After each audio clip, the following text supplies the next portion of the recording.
So we have identified the problem with this guy.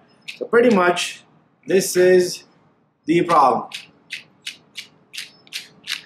So the bearing is bad. Also the shaft, it moves. If you take a look,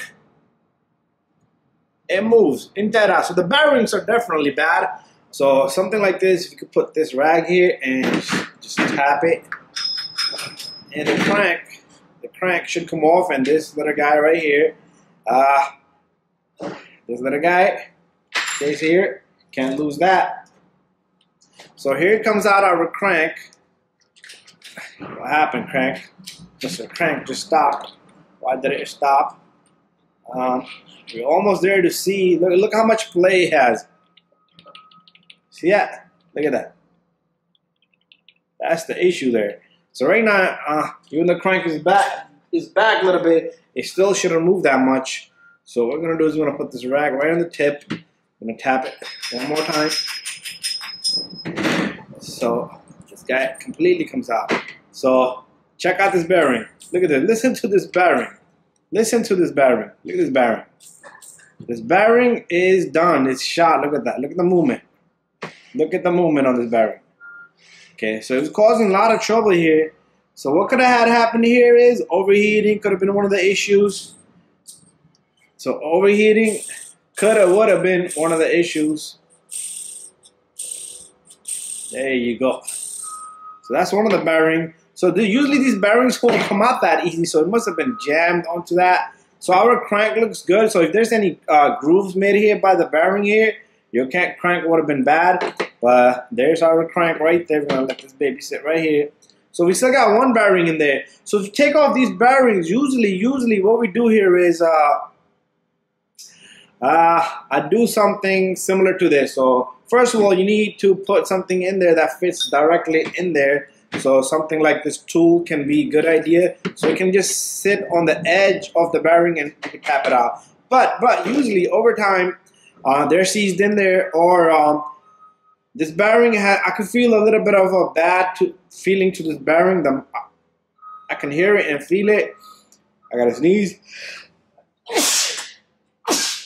Anyways, sorry about that.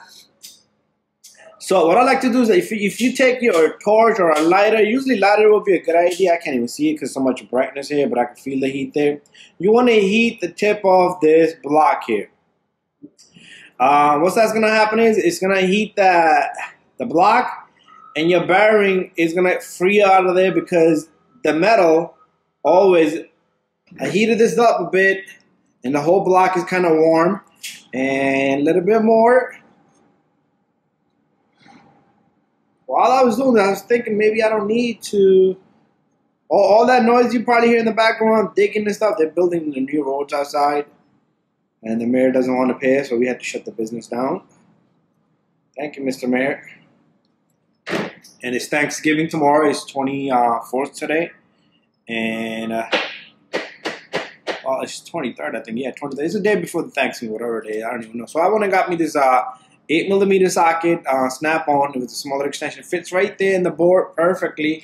Goes all the way down. And for any reason, I do not want to hit the block, so pretty much few taps, and if I'm lucky enough, this bearing will start to come out. So that's how we're gonna replace it and remove it. Small little more tap. I'm just not hitting it too hard, even though you see I'm going crazy with this. So this is how we're removing these bearings here of these cranks, and this is one of it. This is pretty much jammed onto that. So this is what this looked like. So pretty much what we're gonna do is we're gonna hit this. We're gonna hit this guy, and this is how I always do it. It's simple and easy and crazy. And there's your bearing, okay? And I went a little bit too hard on this, and there's our second bearing. So this bearing sits in front of the crank here. So I still need to get this guy out of there. Look at that. And you always want to inspect the inside so there's no any damages here. So this looks pretty good to me. The crank was kind of bouncing around and it did hit few piece areas. So one thing I want to mention is there's a small little tiny hole right here. Okay, the camera's not gonna focus on it, but you will see a small little hole. And if you're wondering what that right there, you can see it right there, small little tiny hole in there. That's the oil. That hole is for the oil. And what that does is it lets oil to the front of the crank, so this bearing here can get lubricated. Okay, so this bearing can get lubed, and that's what that hole is for. And a few little things you want to pay attention to, how these stuff gets lubricated in there. But anyway, it looks pretty good in there, and I'm happy with how everything looks. What's up, guys? Once again, welcome to my channel. In today's video, we're going to be replacing, I took out the bearings, but now we're going to replace the bearings. I just had the bearings here. Okay, there you go. So I bought myself 2 new bearings. So we have bad bearings here, and this one is seized up. Doesn't even want to turn. So we got ourselves new bearings. So you want to buy something like this off online. These are the better bearings, and like 20 bucks with shipping. Anyways, we got 2 bearings. So these are metal caged bearings.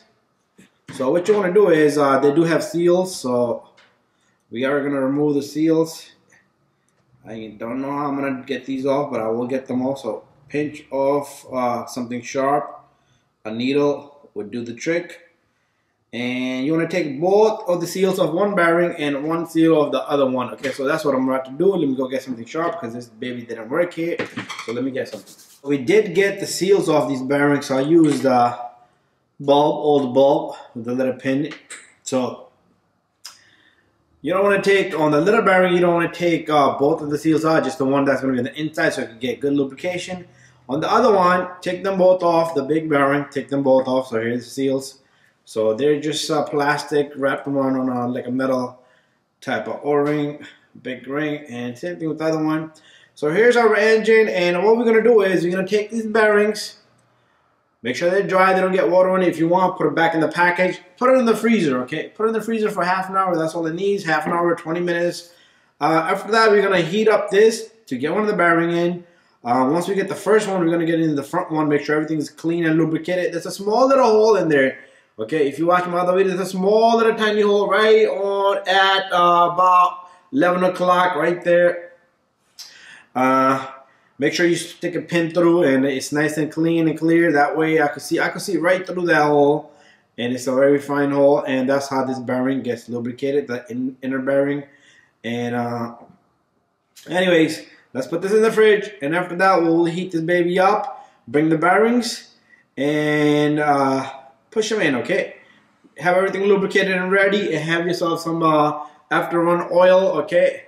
Have that ready, and we will put the bearings in, and after that we will rebuild the whole engine. And I am going to be doing cleaning on this carb. No need to change the seals and stuff. I still want to clean this carburetor just in case, and we'll talk about everything on that. Anyways, let's throw these babies in the fridge, and we'll come back. So what we got here is 2 ice cold bearings still in this package, and what we're going to do is we're going to heat this up. A lot of people use crazy torch. You don't need, like, this letter is good enough. And what I'm going to do here is, once this is nice and hot, we're going to push those bearings in.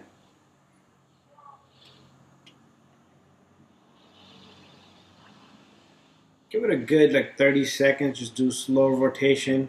You can feel the heat on this little guy. So what's going to happen here is our bearings has been shrunk, and we're extracting the bore here.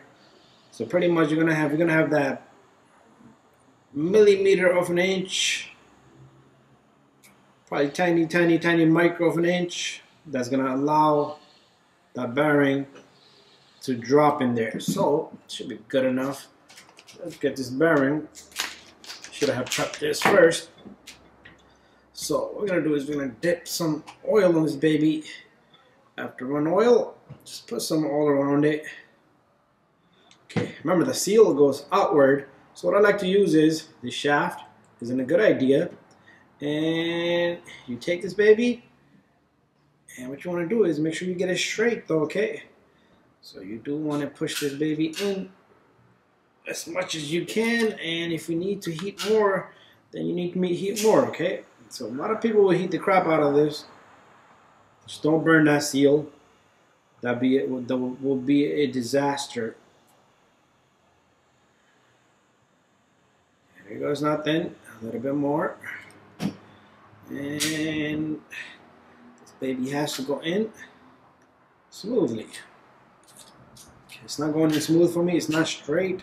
So that's the issue. So what I'm going to do is I'm going to heat this up more, a lot more. And bear with me here. A lot of people will show you this, and you won't even see this exact process. All right, let's just keep it going. A lot of people use compressed tools, so no need none of that stuff. This is just good enough right here. Same thing for the bearing on the inside, but you only got like it's getting pretty hot, so I don't even want to hold this guy anymore. Probably pick up some gloves. Okay, let's give it a shot now. And this bearing should just enter in there. There you go, it went in. Just a tiny bit more, and I don't want to hit this crank, so I was gonna hit it, but the old bearing should help me out here. Something plastic-like. And there's our bearing. It's perfectly in, a little bit more, and we should be a go-go, okay? So, just want to make sure something, there you go, it feels good, it feels good. Sometimes you can damage it, but that's part of it, okay? If you damage it, you're gonna have to really do, okay, I'm going bananas here. So this baby is in. I'm gonna hold it in my hand instead of like that. I just don't want to damage the seal. You cannot hit that seal, okay? And don't hit your hands either like I just did. Okay, that baby's in. Make sure it's nice and flush. And we're gonna get the inside one. So what I want to do on the inside one is I do want to prep the inside first. Where's my bearing before we go crazy? Because that was one of the, it's nice and cold, okay? I can feel this baby nice and cold. Throw some lube. Okay, it has a little bit of greasing inside. That's something that I see that is gonna just disappear as you run this Nitro engine. A lot of times you would have to clean that out. It's all up to you. So let's heat this side up too. I'm gonna have to push this bearing a little bit more, but I can always do that later on. That's no problem. Let's get this second bearing in.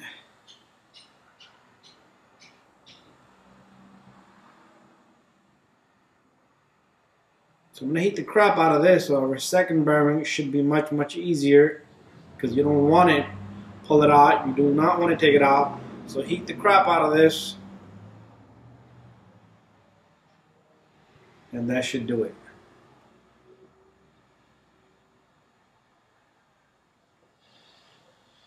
Okay, so I'm going to give it a little bit more try, and there it is. Should be good enough. So what we're going to do here, ooh, the thing is hot. Put this bearing here, and it should find its path in there. So what I'm going to do is I'm going to push this baby in, and the bearing and the shaft, everything has to be perfect. Okay, nothing can be off. There you go. Popped it right in. Perfect. That's what I like. So the bearing just popped it right in. And our shaft just freely turn just like that. Alright guys, so that's how you're going to replace some bearings. So you're going to heat it up. And I need to push this little bit more in. And I think once I put the flywheel in, that should compress all that. Even the flywheel will help you. Anyway guys, hopefully you like this video. And put the flywheel on.